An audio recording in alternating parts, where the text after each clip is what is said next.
They will use terrorism and money laundering as the justification, and they will use fear to basically push people into this, thinking that if we don't move to this type of system, people won't be safe.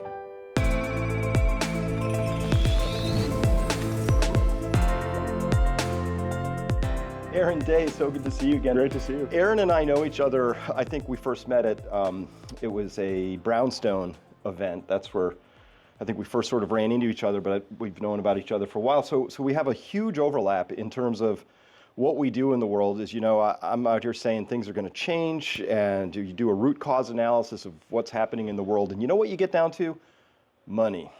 You get down to money. Unsound money leads to unsound outcomes. And so one of my big concerns, Aaron, has been that we have all this worry about, like, we live in a corrupt society now. It's just like deeply corrupt. Yep. And a lot of people's diagnosis is, well, we have to elect a new person and this president or that. I think it's all BS, because if you have a corrupt money system, good luck trying to put rules on top that people won't find a way to be corrupt around it, right? Yep. People are people. Yes. So yes, tell us about what you do and how you're approaching this topic. Well, I approach this from the standpoint of, I actually think central bank digital currencies are probably the single biggest threat to human liberty. And so I've really focused on trying to understand what's going on with CBDCs and their development. But when you do that analysis, what you find is the real problem is actually fiat currency. CBDCs are just a more programmable form of fiat currency. Mm-hmm. So every fiat currency in human history has collapsed.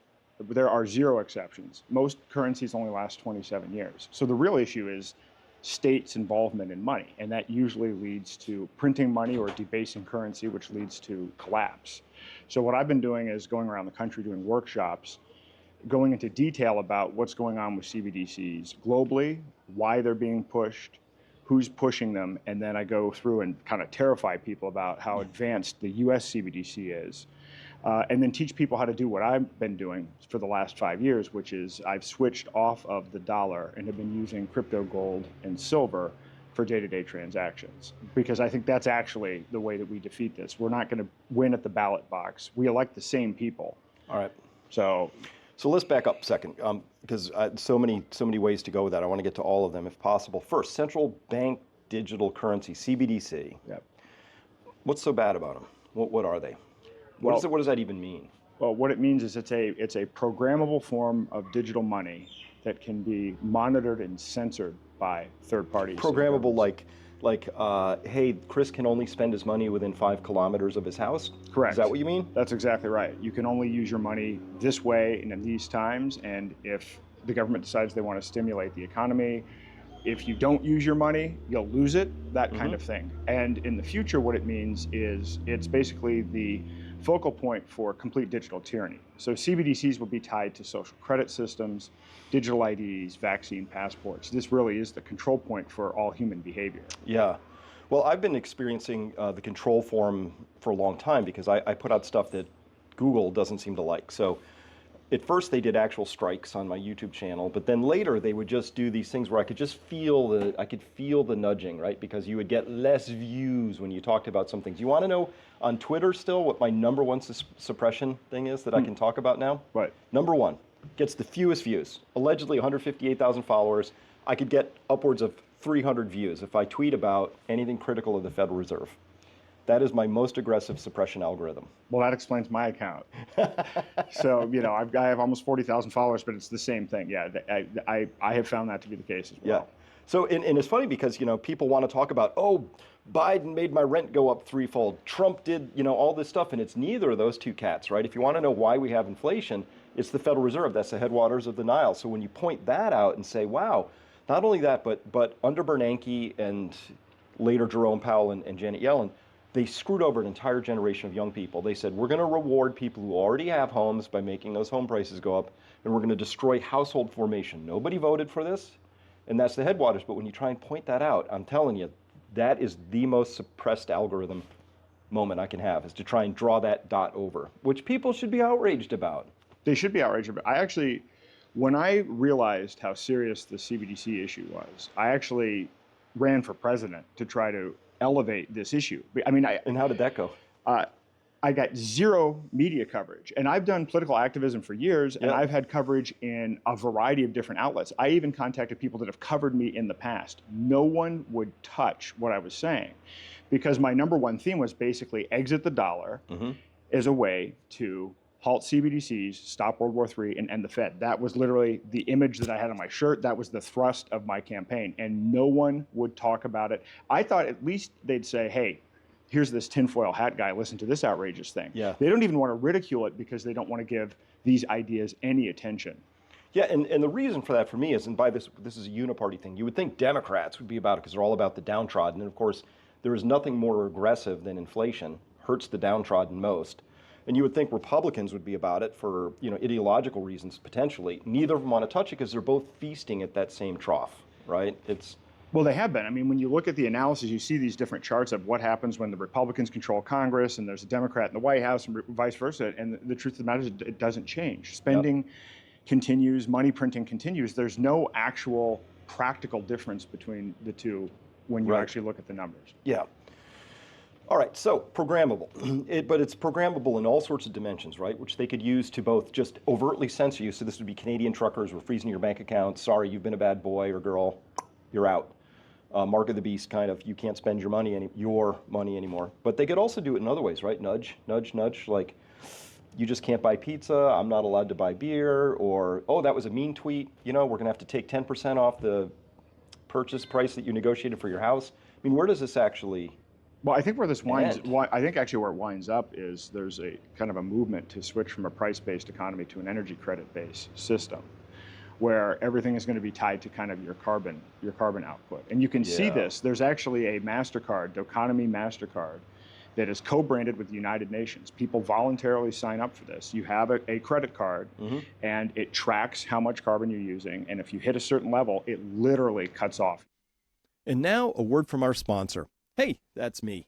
Listen, you're probably finding this interview with Aaron Day, just like I am, to be very illuminating, enlightening, but also a little disturbing. Like, what can any of us do about any of this? I know that's the question that we're all asking.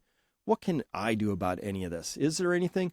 Well, there is. And it begins with understanding this, which we got to talk about this. Look, the Fed is busy telling us that they don't know anything about this. Jerome Powell says the Fed's not even remotely close, but they are close to getting a central bank digital currency. And so there are things that we all can do and I think should be doing. Look, I want you to plant a garden. I need you to get ready for what's happening in the world.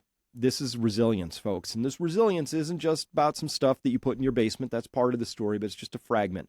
You need to have the emotional capital, the social capital, the knowledge capital, the skills. This next period of time is going to take everything you have, including your local community's full involvement, to really get through this unscathed. So that's what we're talking about back at Peak Prosperity. I have a bunch of responses to this material that Aaron is giving us I'd like to present to you and with you. But I save this for my subscribers, and a lot of it, frankly, has to be talked about behind the privacy of our closed doors. We are a free speech platform, but we understand that those have limits out here in the wider world where not everybody shares that view. So think about subscribing to Peak Prosperity. Come on back. We would love to have you there. And now we're going to return to our program. If the end goal is to get us to carbon-based sort of like allotments or whatever, how do you see them getting us to that point? Because you could still imagine there'd be some resistance to this, right? Well, first they got people kind of used to digital currencies and cashless transactions and things like that. Take us down the road to serfdom. Like, how do we get there? Well, so they're already building it. So MasterCard is already working with 136 companies to track carbon. So that's obviously how they're able to launch this card. And so if you actually look at this, these are typically WEF partner companies. So they're already tracking carbon and putting it into financial terms and tracking it that way. I think the way that we get CBDCs is the same way we got the Patriot Act, the same way we got TARP, and the same way we got the CARES Act, which is going to be in an emergency. I don't think they're going to roll out CBDCs with, incentives and here we're going to roll it out on a gradual basis, because it's actually the kind of thing you're flipping the entire monetary system. It's not something you can really do in pieces. And so who knows what the emergency is going to be? It could be any of 100 things going on right now. It could be a cyber attack, it could be Ukraine, it could be whatever. But they will use terrorism and money laundering as the justification. And they will use fear to basically push people into this, thinking that if we don't move to this type of system, people won't be safe. All right, so, one of the theories that I've thrown out there is that I did this coverage on the Great Taking, right? Which is just a set of legal laws that, again, laws can be changed. They're just human constructs. But the laws have been very carefully put in place to separate us from our assets, but they did it carefully, right? First, there was this indirect ownership and disintermediation from the actual physical thing you might consider your ownership, and then they put security entitlement as the next layer. And so there's been this very careful multi-decade thing so that people are now disembodied from their assets, which means to take them is just a matter of flipping a switch at that point in time. But you need the emergency. So I could imagine, like, Lenin said the way you ruin a democracy. So if we imagine we wanted to, like, ruin this country, you would do it by inflation, then taxation, and finally deflation. So that last one, that third thing, is the trigger. I could imagine, oh no, market's crashing like crazy. It's a full crash. Oh no, derivative explosion, nightmare. JP Morgan is now caught in the, oh no, the whole thing's gonna go belly up. Good news, we're beneficent. We're gonna replace 100% of your dollar value of your portfolio with CBDCs. It's either that or nothing.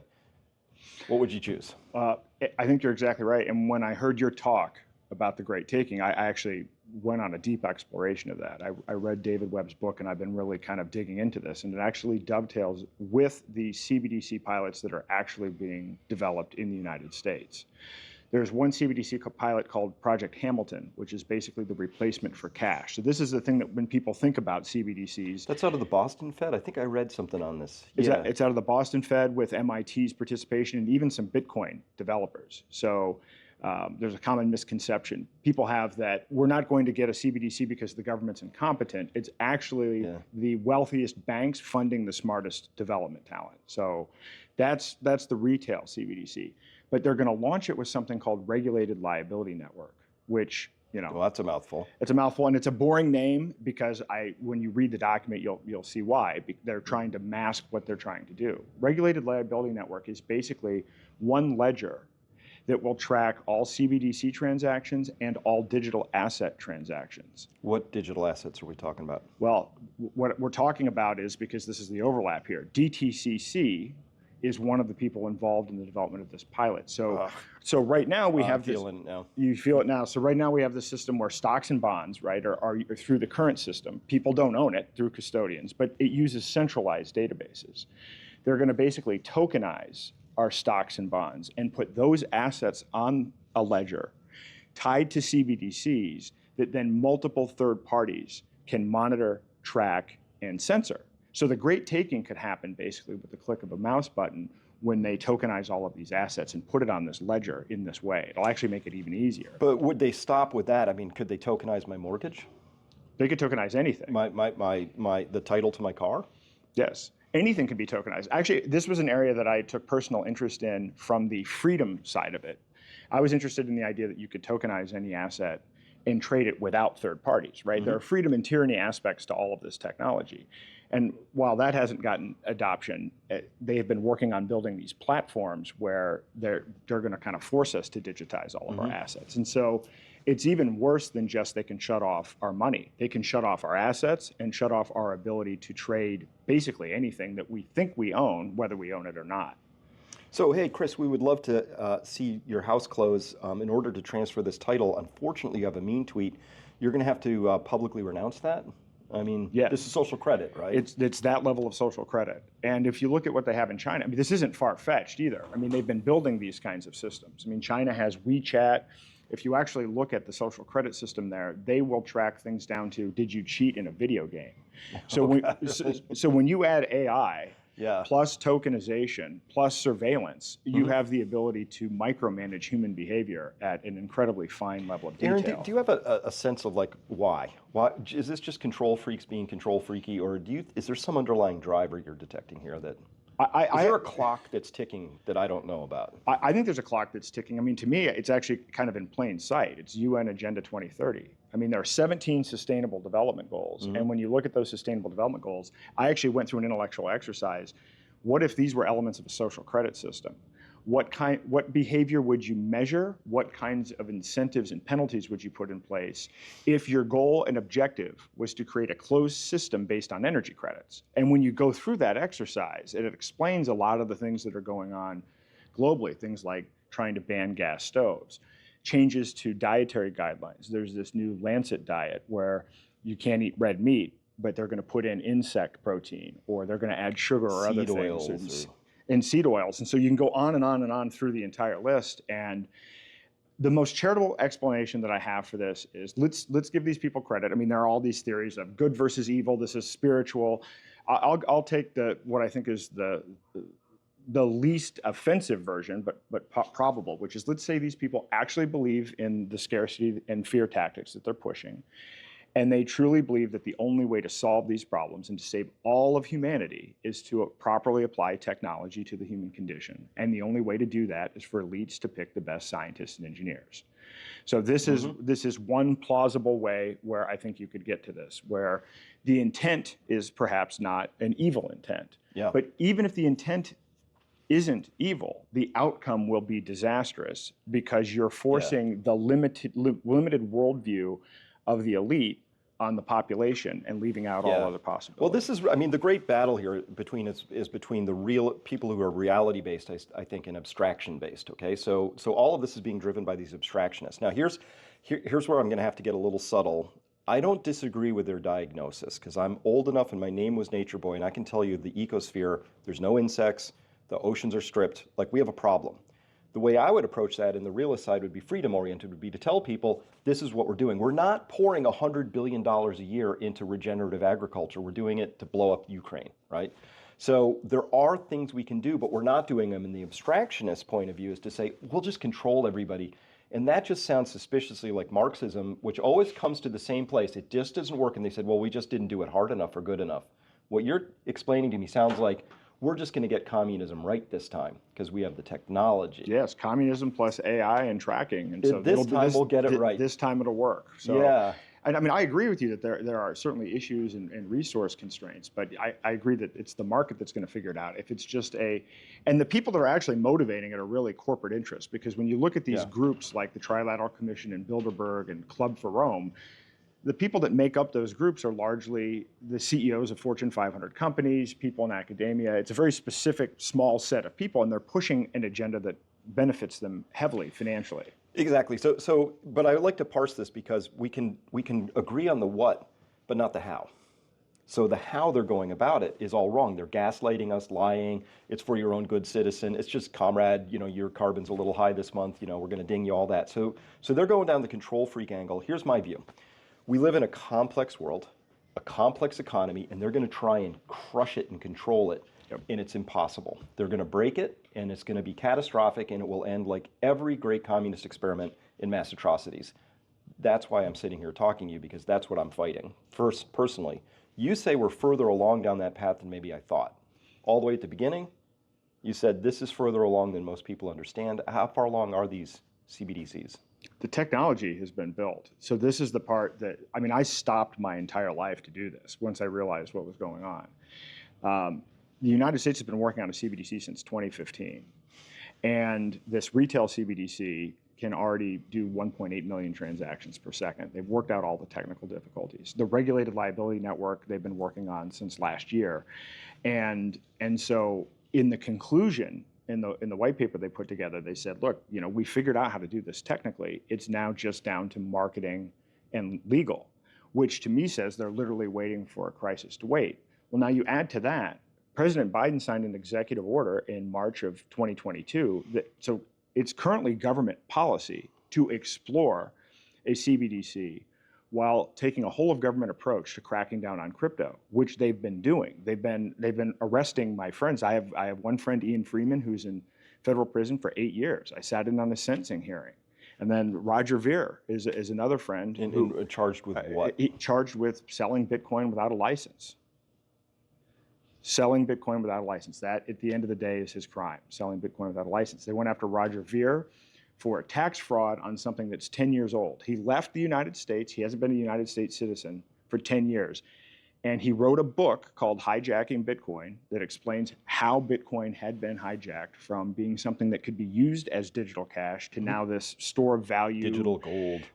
You buy it through BlackRock. You never spend it. You don't use it. And so he wrote a book because he was there. He was one of the most influential people in Bitcoin in the early days. And he just absolutely nails the explanation and names names and puts it all that out. Within 3 weeks of that book being published, I had interviewed him, and like 3 weeks later, he was arrested in Spain, held in the same prison that John McAfee was in when he died.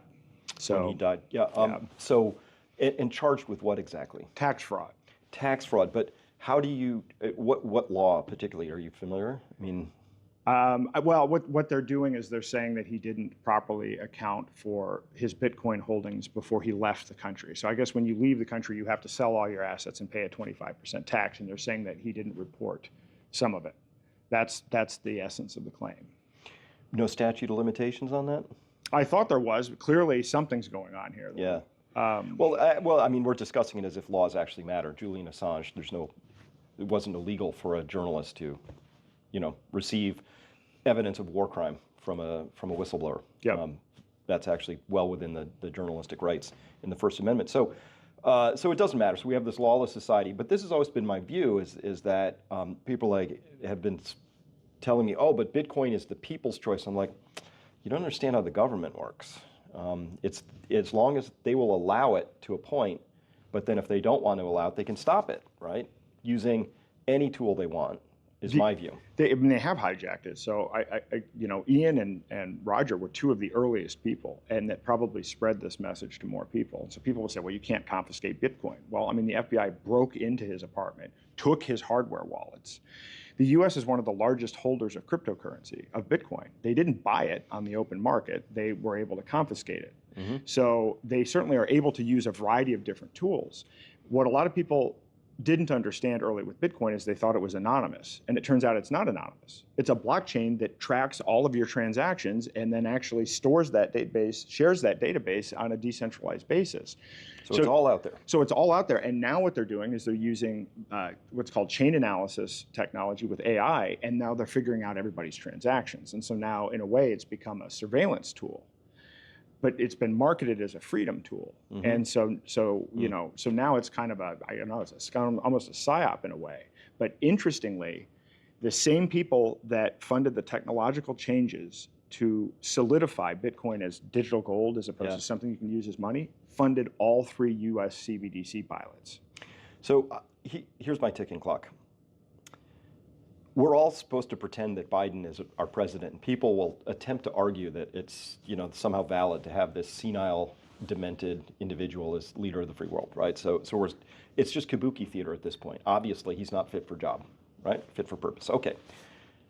The ticking clock in my mind is that we're also all trying to pretend as if the excessive spending of the U.S. government can sort itself out somehow, or that the way that the Federal Reserve, tripled, quadrupled its balance sheet from the great financial crisis to now, especially doubling it in the COVID emergency, right?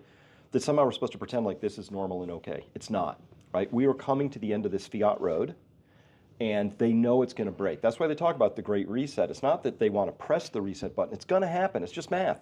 Yep. We're over the tips of our skis. The tumbling is about to begin, right? Yep. So I think that's what they're fighting here. And so money is the core of this, because money is the means of control, and it always has been. I argue with people all the time that they're like, oh no, I have all these funds. I'm like, fiat money is a form of slavery where you are the slave owner. Yep. It's just a more advanced form. That's very true. That's how it is, right? Yep. So now I think they want to take that to the next level, because that one's breaking, but they have to get to this next articulation. They need a more advanced form of control. I can't imagine anything more advanced control-y than a programmable digital currency. No, I can't either, which is why I say it's the single biggest threat to human liberty. And because people have their various issues. If it's a vaccine issue or this or that, none of that matters. If they can control and program your money, then they can basically control your political speech and your behavior. Mm-hmm. So this is the hill to die on, which is why I've been doing what I've been doing, and also, living off of alternative assets, which is, by the way, incredibly inconvenient, right? This has not been easy, and in fact, in order for this to be a viable option to CBDCs, we need tools that are easier to use and that work with multiple assets. We need crypto, gold, and silver. It's not an either-or thing, because when that emergency strikes, we need to be able to have a combined solution that can onboard people. Or otherwise, people will take the other thing out of fear. Now, I want to hear about the solutions, but let's just complete the arc here. I Googled how many digital currencies are being explored by central banks, and my eyebrows shot up on my forehead. Yeah. It's a big number, isn't it? In 2020, there were 35 countries at the exploration and research stage. Really, only China was piloting at that point. So 35 in 2020, 134 countries today are at various stages of this, representing 98% of the global GDP. 11 countries have already launched a CBDC. There are more CBDC accounts globally than crypto accounts. That's the part when I saw what was going on with the rate of development versus the rate of crypto adoption. That's when I'm like, even to people that I know in the crypto community, guys, you know, we can't fight over coins within this segment. We're losing broadly to this rollout of CBDCs, and the technologies are, and they're innovating technologies at a very accelerated rate. So yeah, this is happening very fast. And again, 3 pilots. Who has been talking about the fact there have been 3 CBDC pilots in the United States? When you hear Jerome Powell, he'll say, well, we haven't even decided if we want to explore a CBDC. Right. And in reality, the technology's sitting on the shelf. They know they're going to pursue. Well, I just did an episode a little while ago where all I did was go to the New York Fed. They have a job posting, and they're looking for crypto analysis, senior project managers. Like, there's job postings for this space. Yep. Right? They're right out in public, and they have been for quite a while. And I've spoken to some of the developers that worked on this. So some of this was, I researched just from public sources what's going on, because all of this, the information that I've described is public, but then I've actually talked to some developers that worked on it after the fact, and they've confirmed. I mean, they're all the way to interns. That's how far advanced it is. Yeah. Yeah, no, it is a huge undertaking. And then when you realize that they actually have Bitcoin developers involved and everything else, then you realize this is serious. This isn't a government program. This isn't the Obamacare, Right. log on website. These are the best developers in the world, and they have a specific plan. Because I mentioned this regulated liability network, but they're actually developing this in multiple countries. So multiple countries, well, all countries actually, but Japan, Europe, Great Britain, they're developing a regulated liability network as well. And then what's going to happen is the regulated liability networks will connect to one another. And what you get at the end of that is all CBDCs and all digital assets on one centralized global platform. That's literally what they've designed. Yeah. And the Bank for International Settlements is right in the middle of it all. Now, this sounds, but besides dystopian, also sounds, from a risk management standpoint, reckless, because this is single point of failure stuff, right? So if you had grid down for any reason, right, it's an EMP, it's a coronal mass ejection, you have something where you have data loss, because somehow you had some sort of a cyber attack that wormed in. If your money system goes down, your complex society ceases to function, right? Yep. It devolves very quickly. This doesn't sound wise to me. I would be interested in seeing an ecosystem of things, right? Where let them run a central bank digital currency, but I have the choice to use something else. And I think we ought to have multiple things. I think we should still have physical cash, physical gold, physical silver, gold-backed currencies. The next stage up, well, tell us about what some of these things might be, but Well, yeah, so there's a big range of things we could do. It's a range of things. So I started living off crypto exclusively in 2019, so just crypto. And it's now kind of morphed to 50% gold and silver, 50% crypto.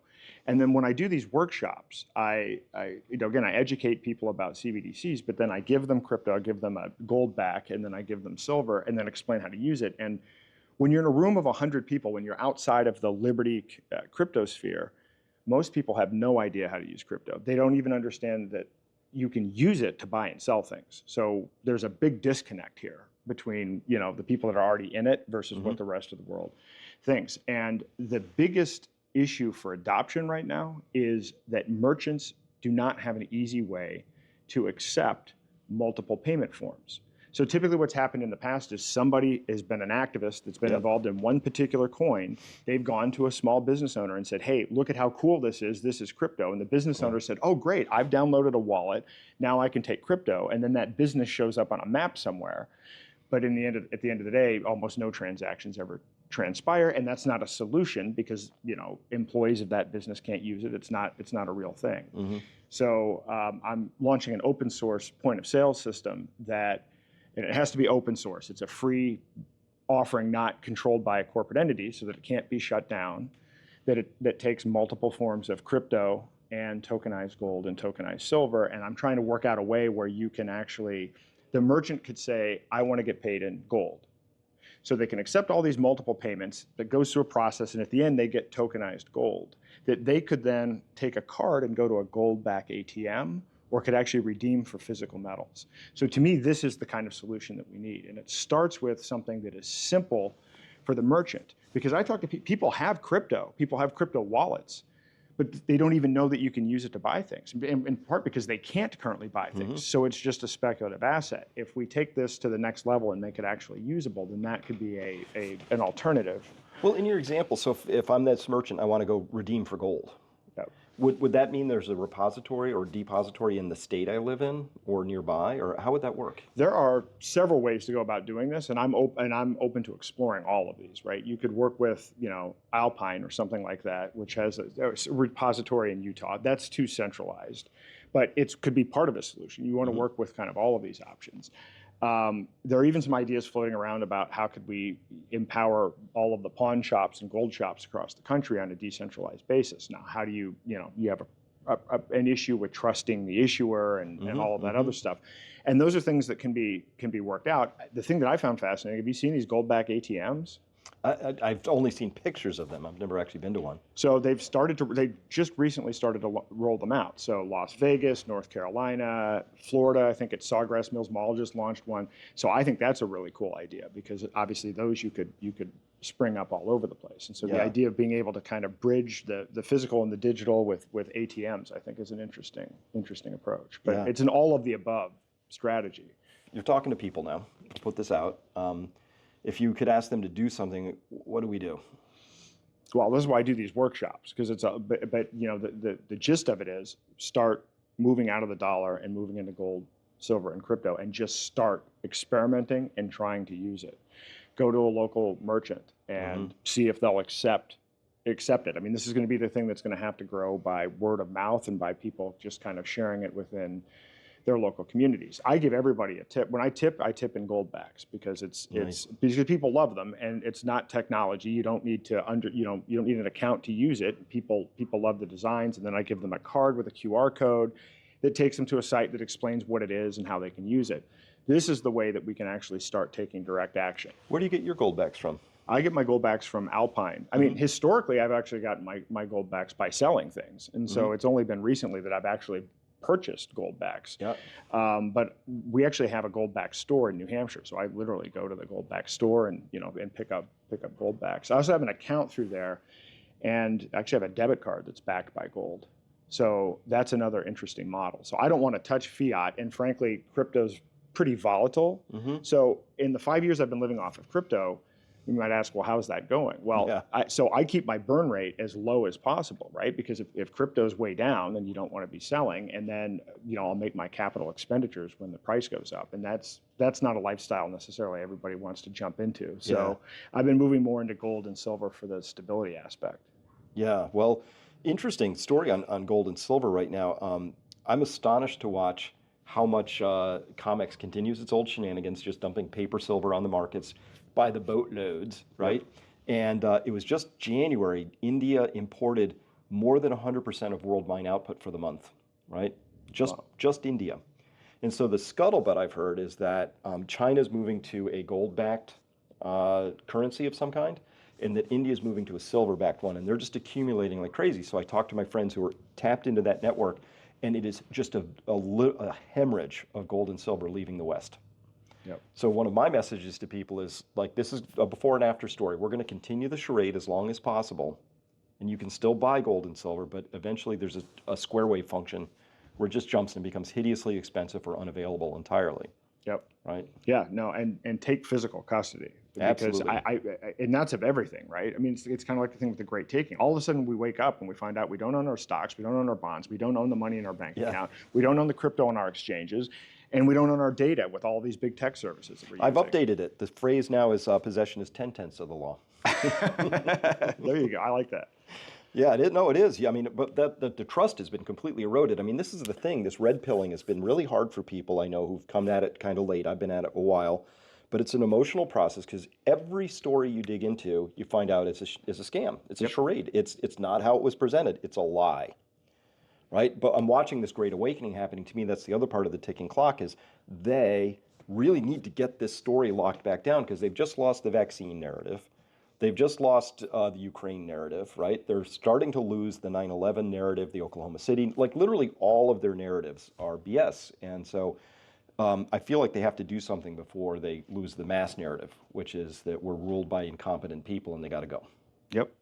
Yep. Well, If not evil people, or however we want to characterize that. Which is why they need to control the money, and once they control the money, they can control the behavior. This is why, to me, this is an urgent issue. So I'm doing workshops. I have a website, daylightfreedom.org, and we're scheduling 17 of them across the country. So this is a way for people who want to learn more. Where's your about next this. one? I think my next one that's scheduled is in New Jersey, but I know we're planning one for Nashville that'll probably be before that, Okay. either in late July or early August. And how many people come to these?